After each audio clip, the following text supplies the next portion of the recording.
All right, we're here with JB, and there's a couple things that we do at Altis that are staples of our program, Dribbles and Rudiment, for a few different reasons. We can talk about that a little bit later. But I was talking to JB about these earlier, and most of the videos that we post on these things are of elite athletes, elite sprinters, typically, doing them really, really well. And that's great, but what if you're not an elite sprinter? What if you're not an elite athlete, and you struggle with the mechanics of Rudiment or the mechanics of Dribble series, which non-elite sprinters sometimes do, or even some of the team sport athletes that we work with struggle with those. So we're here with JB today, who's a master sprinter, not an elite world-class sprinter, a master sprinter who's having some challenges with some of these things. So we're going to work through it and see what we can get to. Cool. All right. We're going to start with Rudiment. Right. So Rudiment, as we talked about, we're looking at the stiffness of the ankle and a nice yielding response through the knee joint and the hip joint. Okay, all the big muscles around here and here, small muscles around the ankle, right? So we're going to try to keep a really stiff ankle.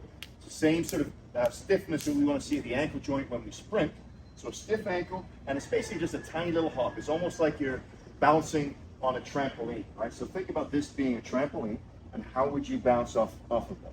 You're keeping the ankle really stiff, and you're just yielding at the knee and the hip, and you're just bouncing like this. You're minimizing plantar flexion on toe off, and you're minimizing plantar flexion on touchdown. So the whole thing is just nice and stiff like that, just like you're bouncing on a trampoline. So let's start off with that. We'll just go forward about 5 yards. You might be moving 6 or 8 inches per hop. Okay? Yep. So that's a little bit high. Don't worry about coming quite so high. Just relax. Be a little bit quieter on the ground, a little bit more yielding at the knee and the hip. Okay, stop there and walk back.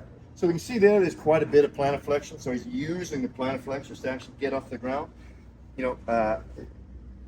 Generally, plantar flexion is a bit of a reflex. We don't necessarily need to think about pushing when we're sprinting. That happens reflexively as a result of the hip extension and the knee extension, right? So just think about, just keep the ankle locked in this position the entire time. Where it is right now, it's there all the time. And just use the knee. I don't care how high you get. It's just a bounce. Get a rhythm to it first. There we go. Much better. Much better. Keep it there. Still too high. There we go. Relax the knee.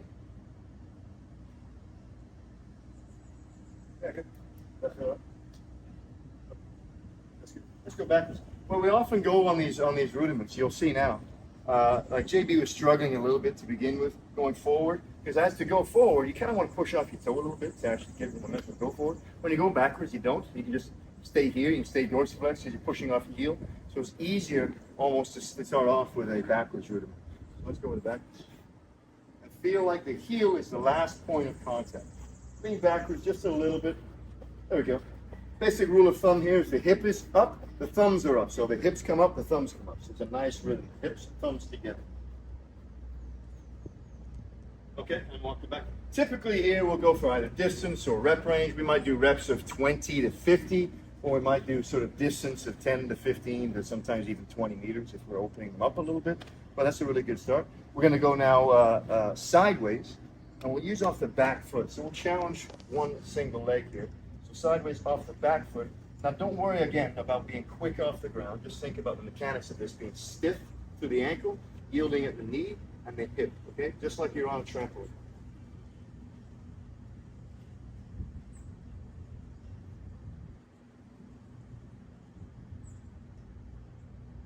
Good, that's about 20. We'll do the other leg coming back.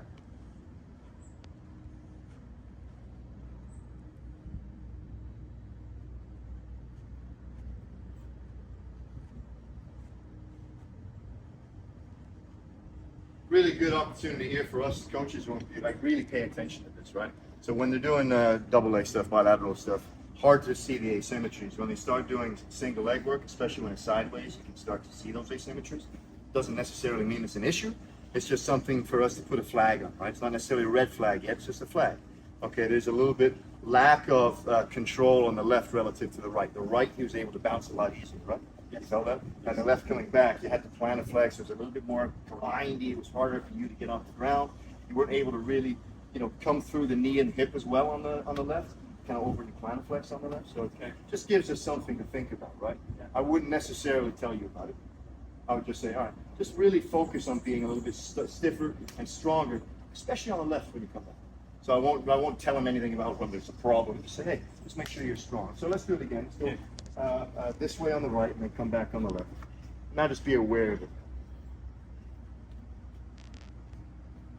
So he's able to maintain dorsiflexion throughout the entirety of the hop there really well. You can see a nice balanced fluid yielding at the knee and the hips sort of together. They're coordinated well, okay, the 15, yeah. And then we'll see if he now can sort of fix it, but just be a little bit more appropriate, a little bit more symmetrical with the right on the left. So right away you see a little bit, a little bit more lack of motor control there. A little bit more discoordinated. The entire harmony of the hop just isn't quite as good, is it? JB's right-handed, right-footed, so it could just be that, just maybe just the motor control isn't quite as good on that side. Not necessarily a problem. Like I said, it's a flag. It isn't necessarily a red flag at this point. It's just something for us to pay attention to. Let's do the same thing again now, but now we're going to go on the inside leg. So turn around, face that way, and then come this way off of the right foot. And just keep your center mass right on top of your right foot. Okay? Right ankle.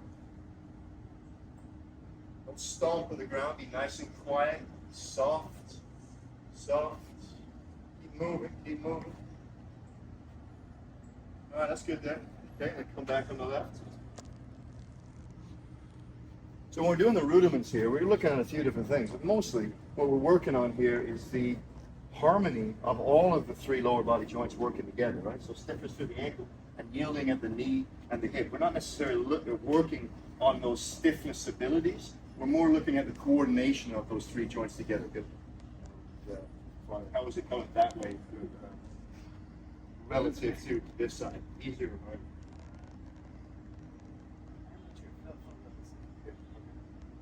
So those are kind of the four ones that we start with, right? Forward, double leg, backwards, double leg. Then we go sideways off the back leg. Then we go sideways off the inside leg. And then obviously we can do a ton of variations of this. So the first one now, first variation, is we're going to do this in a bit of a squat. So we're going to push the knees forward as far as you can while still keeping the heels on the ground. Push them there. And that's our starting position. And basically now, rather than being here and just bouncing in this position, now we're going to bounce in that position. So it'll look like this. Pretend I'm going forward. Just there. That's a forward. Bounce, bounce, bounce. But again, the yielding's coming from the knee and from the hip, and you'll see nice stiffness at the ankle the entire time. Push your knees forward. Good. Yeah, that's your shape. Don't stomp. Be nice and quiet. You go soft landings. Push that knee forward. Again, you get a bit higher here. A little bit higher. About 15 and 1 better. How's that relative to the height? I feel a lot more stress in my knees, but in a good way or a bad way? it's okay. Okay. Just stress in the knees. Yeah. Just feeling knee moving. Or Yeah. working. Yeah, more contraction. Yeah. Okay. And backwards. So push the knee forward, set it up, heels on. Your knees go as far forward as you can while keeping the knees on heels on the floor. And then just bounce it.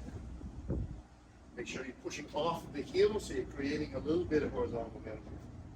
Push off the heel a little bit more. Knee back on the touch. Stay down. Stay down. It's so interesting there, right? So he's having trouble. He starts off and he's there, or you start off in here. Then you get higher, higher, higher, higher, higher as you go. And again, something for me to sort of pay attention to. Not necessarily a problem. It's not a strength issue, is it? Like, it's not strength. You don't start here and then you get tired, so you're coming up here. So it's something for us to know. That's just interesting what's going on. But let's go sideways now. So lower it, again, knee comes forward as far as you can. This is, I don't care where this is, just hang it there. This is one of the more demanding ones at this point. Keep the knee forward, stay in a nice low squat position.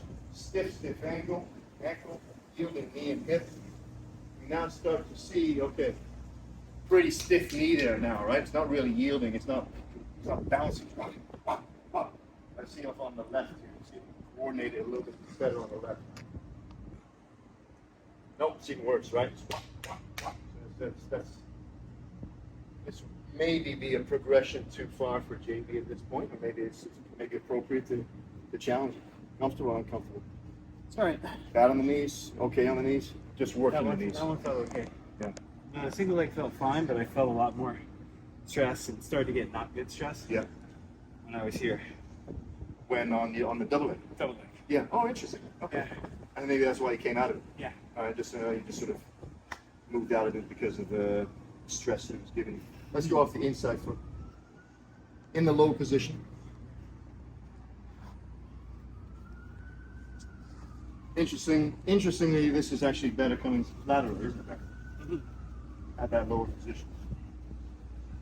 So it gives us the opportunity here to work different vectors at different positions and different sort of coordination patterns and do the inside foot coming back in different ways. Obviously, when you sprint, you're not always in standing straight up, right? We do a lot of accelerations down here, right? So we have to be coordinated in these lower, deeper ranges. So this is kind of why we do the movements there. And then we start really working on different coordination patterns. So can we do now two, if I'm going forward, 2 high ones and 2 low ones. 2 high ones, 2 low ones. 2 high ones, 2 low ones. Go backwards, 2 high ones, 2 low ones. 2 high ones, and 2 low ones. And so we can start really sort of, being a little bit more coordinatively demanding. So let's come forward to the beginning. 2 high hops, 2 low hops. And I want you to get a little bit more height now on the high ones. The height isn't coming from the plantar flexors, it's coming from the knees and hips. Right, so leave like that. Not like that. Okay? 2 high hops, 2 low hops. High hops, low hops. High, 2 low. High.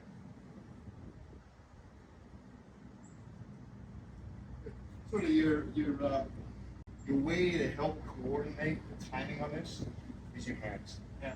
Right? So we're going to think about what are my hands doing? Okay? Yeah. Straight hands. Same thing. 2 up, 2 down. Good. Now he's doing a pretty good job now. What we should see is no more plantar flexion on the high jump than we see on the low jump. Right? That's what we can can he coordinate the same sort of pattern with the high one as he can with the low one. He's done a really good job. Backwards again. It's easier. Easier. Right. Good. Right. Generally, is that better, worse, easier, harder than normal? Pretty easy. I mean, you're actually pretty good at it. Pretty easy. Yeah. Yeah. So that's the Rudiment Hop series, and then we can progress that in various ways. I mean, that would be the progression of coordination. We can start loading it. You can start putting a weight vest on. You can hold a medicine ball off to the side in various planes. Different ways you can sort of, progress and load these. I had done these at home, and but I didn't have the concept in my mind of stiff ankles move from knees and hips. Yeah. So I think I generated a lot of the force. Right. And that's what we see, right? When you see people doing Rudiment, when people share them online, they're doing ankle hops, basically. Yeah. And ankle hops and Rudiment are not the same. Right. So they do this. Yeah. Like, we're doing something with this, but it's not helping our sprinting. Right? Because there's no active plantar flexion in sprinting, it's a reflex. Yeah. Now it comes from here. It's not coming from the ankle. So this is really not doing anything at all. It's got to be there. And over time, hundreds and hundreds and hundreds and hundreds of repetitions of these, we can build a much more stable movement pattern with a stiffer ankle and a better yielding knee and hip. So if we're doing, let's say, like even moderate height depth drops, or hurdle hops, and we want to do them for sprinting specific, are we going to try and land the same way as we 100%. landing these? Yeah. So it's like full dorsiflexion, flat foot. Generating propulsion from the hip and the knee, pulsing from here and not actively plantar flexing. Because if you see people doing hurdle hops often, they'll land off the toes and use plantar flexion as a sprint. Right. I imagine though, if we're doing hurdle hops for sprinters, you're just not going to set them as high. Correct. Right. We end up being way too, the ego gets involved in this, right? And that's when you first started, you're super high. Yeah. It's not about the height. Right. There's better ways to generate power than doing a Rudiment hop. Right. Let's lift some weights around. Let's do some real jumping, some sprinting. This is not what we're doing. This is more of a tiny, coordinated, skill-based thing about looking at the yielding responsible coordination of all these different joints in the lower body, right? And it's the same thing with jumps. If you like nobody, I know I made this mistake. I used to have the Bob Sevens and stuff jump over 45-inch hurdles. Yeah. And it's great. It's great for their egos, and it's a way that we can sort of look at the progression. Okay, we move from 39, 42, to 45, to 8 feet apart, to 9 feet apart, to 10 feet apart. But it's more, that's not what we're working on here. So to get over that, you really have to overly planiflex off the backside. Yeah. What you do on the backside ends up translating in the front side. So we end up getting over-rotated over the hurdle and overly planiflex on ground contact. We don't sprint that way, so let's not jump that way. Right. We want to land as dorsiflex as we possibly can, as close to the center mass as we possibly can. So, and we want to leave the ground as dorsiflex as we can. Yep. So let's do our jump step. So even if we had a hurdle here and we're jumping over somebody, it's the same mechanics. We leave as dorsiflex as we can, and we land as dorsiflex. Yeah. Flat foot, we're much more powerful. On the flat foot, do the forward, like the first one we did, the forward rudiments now. Yep. Let's see if I got any better. Yeah, let's do it. Okay. Yeah, I mean, that's awesome. That's great. If anything, still, I mean, you're maybe still trying to get a little bit too much height to it. You've got it now. Now you got the rhythm. Now you got yeah, a little bit too much tension here, right? A little tension in your arms. Now we go. That's it. Perfect. Perfect. And you're already at a point where you could probably do 20 to 30 before you start breaking. Right. And we'll sort of challenge sort of volume and the capacity of these. When does the technique start to break down? And then just do a few more reps to the I master. can feel it differently. Yeah. The calf, I feel it like here. Oh, I'm just doing it purposely. Yep. The other way, it just feels like a spring, so I don't feel anything. Right. Right. Right. Good. So we're now a rudiment expert. We're taking a non-elite sprinter with average rudiment abilities and made you perfect. See you here, folks. All right. Nice work. Yeah. This is a little more challenging than rudiment, typically. Right. So I've now introduced dribbles to hundreds, maybe thousands of people all over the world. Elite sprinters can do dribbles really, really well. Like the first time. The first time. Right. Most of them. No problem. And I can do them really well. And it's the same thing, right? We make videos of elite people doing these things, and we just sort of, under the assumption, oh, everybody can do this.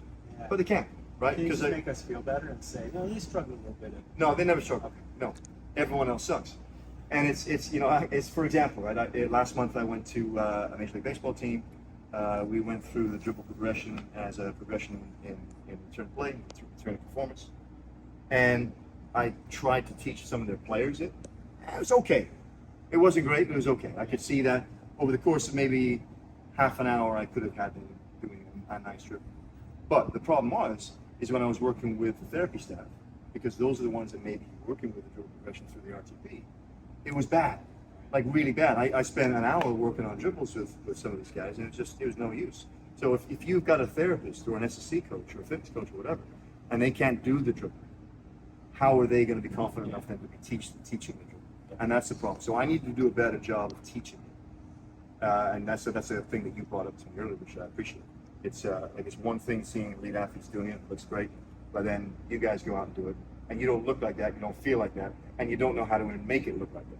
So that's sort of what we're going to do here. So I want to do a demo first, okay? And then so there's 3 progressions we generally do: is a dribble over the ankle, a dribble over the calf, and a dribble over the knee. Those are the sort of the 3 heights. One is down here, one is there, and one is up here. And all of them are just basically, it's a little bicycle, it's a little round circle. It's just a small circle, and it's a bigger circle, and then it's a big circle. And that's all it is. It should look like a circle. What we generally see is a lot of discoordination and legs just moving in funky ways, going way back here. Just see a lot of funky stuff, right? So I don't know what you look like doing these yet. I haven't seen you. But I'm going to demo them first so you can see it done well, and then I'm going to watch you do it, and then we're going to try and improve. Everything's good. Cool. Ankle. Okay, just stepping over the ankle. Okay, so that's a nice, easy, slow one. I can pick up the speed a little bit, and maybe require a little bit more coordination. Stepping over the ankle. And you'll notice where my hands are relative to my elbows and my shoulders, and how that sort of matches what the feet do, right? Feet are nice and low, the hands are nice and low. That means just down there. Then it should just look like a little circle stepping over the ankle as I dribble by. And if I'm paying attention to how this feels, I feel the actual hamstring contracting to bring the foot underneath my center mass as I go, even at that small little range of motion, and just snapping it back. You know, our friend Ken Clark's got a great paper, whip from the hip. And basically that's what it is. You're whipping the thigh back, and the foot creates this, massive negative velocity. It comes bang, bang, bang, bang, bang, bang, just snaps underneath the hip. All right, that's ankle. Calf, 6 inches higher. So now it's slow one is there, just like this. Okay, so slightly higher hand, higher recovery. Mechanics of the move exactly the same. We can go a bit faster again, a bit faster again. Okay, so that's over calf. It should have, I'm not sure if it did, felt like it did, but it should look like the ankle. It's just a bit higher, right? Now over the knee. The cadence now of over the knee, greater range of motion, a little bit longer for me to go through the full range. So it's harder to go a little bit faster.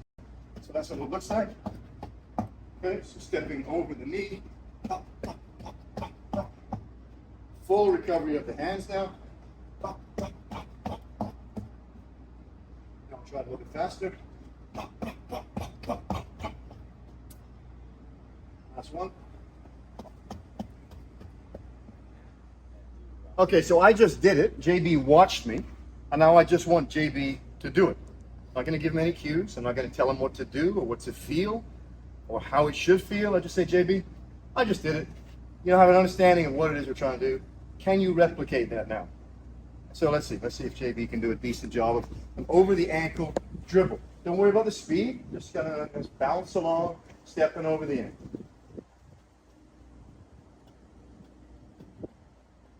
All right, turn around and come back the other way. Keep your eyes up, your head up, still tall.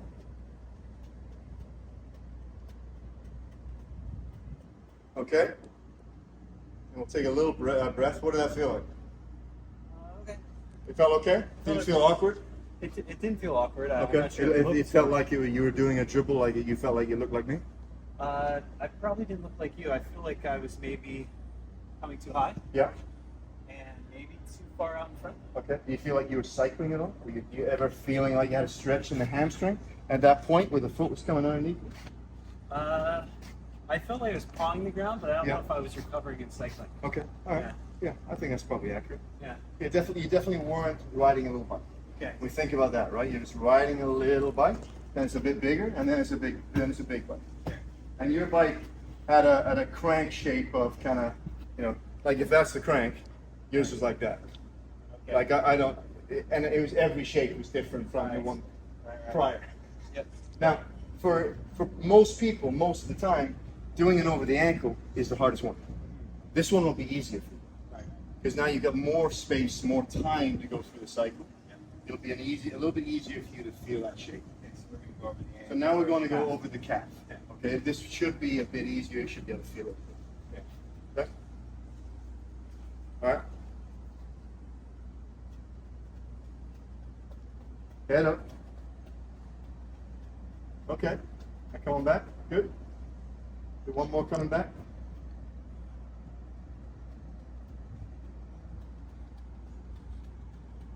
Okay, easier or harder? Feel like you got that better than you did on the other one? Easier to feel like I had a full sort of circular recovery. Yep. You think it was circular?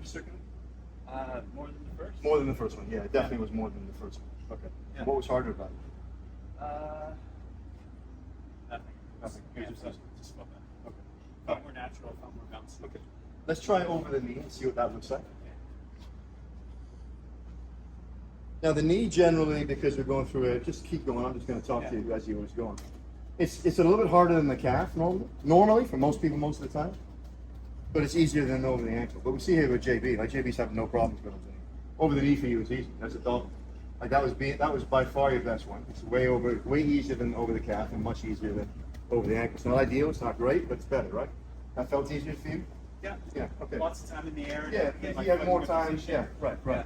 Yeah, so you're biased towards the same area that most people do. And the first movement is the heel going backwards. Huh. And we're sprinting, as soon as you leave the ground, heel's got to come forward. Yeah. Right? Any time of the heel going backwards is the thigh not coming forward, it's slowing you down. So you have to think on the back side, heel comes forward immediately. And what you do on all of yours, even on the knee one, your heel goes this way and then it comes back. Rather than there, like it's immediately forward.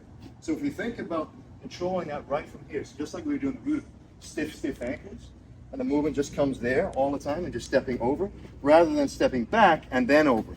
And now you don't have enough time. Right. There's not enough time because you've already done a movement here. Yeah. So something's got to happen. Basically, that just crashes down.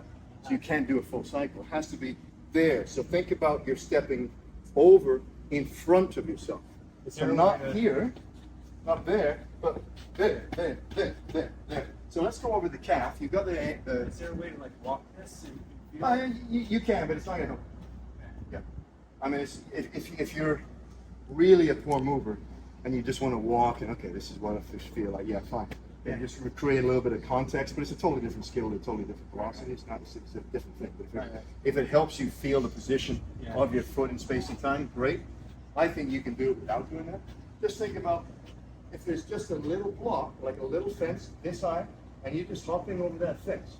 It's a foot away every time, just hopping over, just stepping over the fence, over the fence, over the fence. The fence isn't underneath you, it's in front of you, in front of you. And so let's go over the calf. We'll go that again. Okay. Little fence, tight ankle, step in front, step in front, step in front. That's a lot better. Nice. Keep working through it. Eyes up, hips up. Okay, good. Now, like a lot of your issues, I don't want to say issues, but a lot of the things that you're challenged by here is because of the nature of who you are as a person, right? Heavy weightlifting background, really muscular, really strong, kind of want to be in this position all the time. Yeah.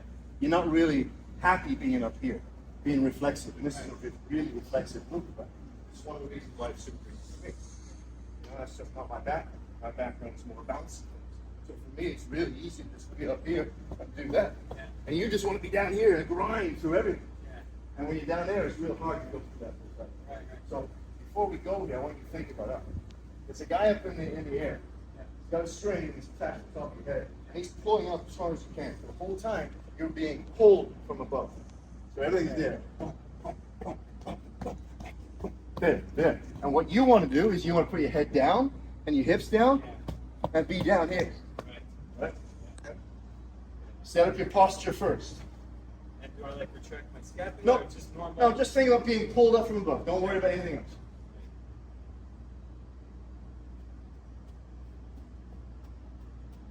Still from above.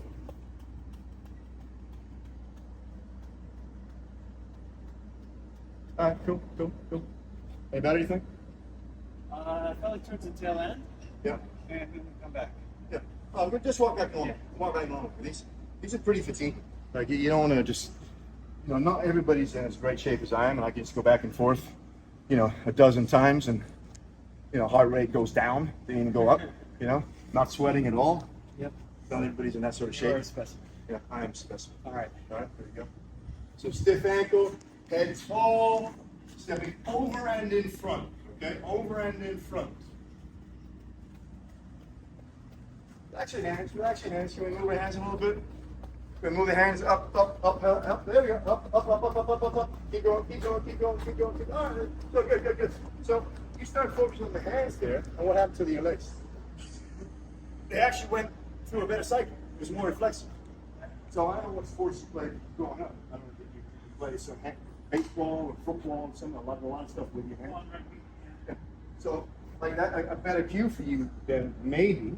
Yeah. Like what can I do with my hands here that can help support what my feet are doing? Right. And a lot of that relates back to the sports that we did growing up, right? How do we develop our feelings in space and time? Okay. If we played football, or there's a big difference between people who play baseball and people who played soccer. People who play soccer, they've got great feeling for their feet on the ground. Yeah. Obviously, right? Because that's the game. It's down here. Yeah. People who play baseball, it's all hands. It's limbs in space. Right? And the same as sort of football. So to think about that when you're going through this, okay, this is really hard. It's just feeling awkward when I'm thinking about my foot or my knee. But if I think about this, and okay, I'm ankle, I'm just doing that here.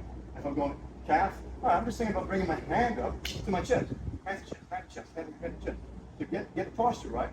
Fill it up. All right, I'm just going to go hand to chest and step over in front. Okay.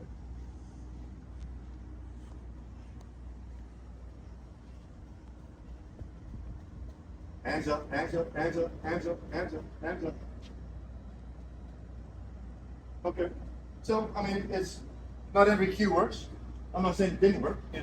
But your right hand's down here, like your chest is not that low, like chest up here. So I want to see your hand actually come up to your chest. You should be able to see your I was hand trying to keep it low. lock in front of your chest. All right, so when you sprint, it's hands up, hands up, hands up. There we go. There we go. All right, I'm pretty happy with that. Yeah, it's not great, right? I mean, you see now also what's really interesting. I don't know if it feels like this to you, but your right is way more coordinated than left. Yep. Like your right just goes like that, and your left just. Yeah, I feel like my left is. Yeah, we don't have a good coordinated pattern through the left at all. Yeah. Like that could be a mechanical issue. It could be probably is mechanical issue. It's an asymmetry, right? If something does well on one side but not on the other side, all right, what now is the issue that's not allowing me to cycle properly on the left side?